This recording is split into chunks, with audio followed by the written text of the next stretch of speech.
Sebagaimana manusia yang punya masing-masing caranya untuk didekati, untuk didakwai, maka sebagai seseorang yang mengajak dalam kebaikan, tentunya kita juga harus membekali diri dengan berbagai macam senjata.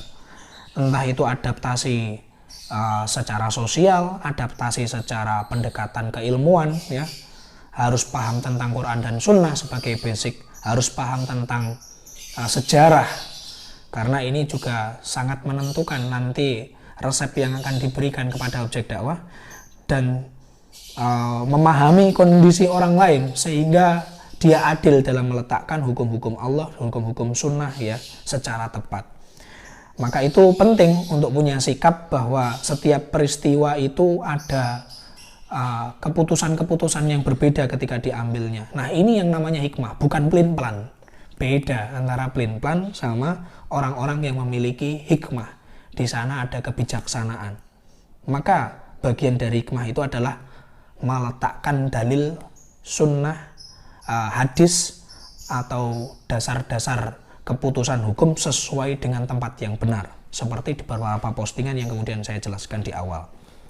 Beberapa orang itu cukup tahu tentang Quran dan Sunnah, ya, secara tekstual, secara pemahaman dan tafsirnya, tetapi tidak tepat, tidak mampu meletakkan ayat-ayat atau dalil tersebut sesuai dengan tempatnya. Ini hampir mirip sama apoteker yang punya segudang obat di belakangnya, tapi dia tidak bisa memberikan serta-merta kepada orang yang sakit karena dia tidak ada keputusan atau kemampuan untuk memilihkan sesuatu dengan kapasitas ilmunya. Dia hanya melayani kebutuhan-kebutuhan pasien yang didasarkan pada keputusan orang-orang ahli ilmu sebelumnya, ahli diagnosa sebelumnya, dokter, spesialis, dan seterusnya. Jadi tidak bisa apoteker sebenarnya punya wewenang untuk memilihkan obat bagi orang yang sakit, karena kapasitasnya berbeda. Tentu juga orang yang kemudian sakit ketika dipilihkan oleh apoteker obatnya sama dipilihkan oleh dokter itu berbeda. Tapi di antara kita lebih senang ketika langsung datang ke apoteker, ya lumayan lah, tidak ada ongkos jasa konsultasinya kan jadi dipangkas. Kalau ke dokter spesialis kan lumayan, ya, datang ke langsung apoteker jadi potong biaya. Betul dalam kondisi tertentu, tapi tidak betul dalam kondisi yang lebih luas lagi, ya, walaupun di antara kita pernah mengalami fase-fase itu. Jika obat digunakan sesuai dengan petunjuk dokter yang sesuai dengan bidangnya, maka ya kemungkinan besar penyakitnya itu bisa diatasi secara tepat dengan izin Allah tentunya, ya, bukan karena dokter, atas izin Allah.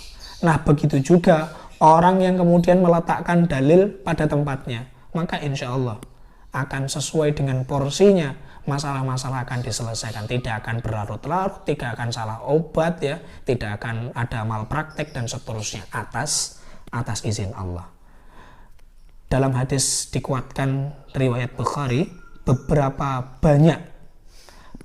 banyak mubalik yang menyampaikan dan menyampaikan sesuatu kepada orang yang lebih paham akan sesuatu daripada dirinya.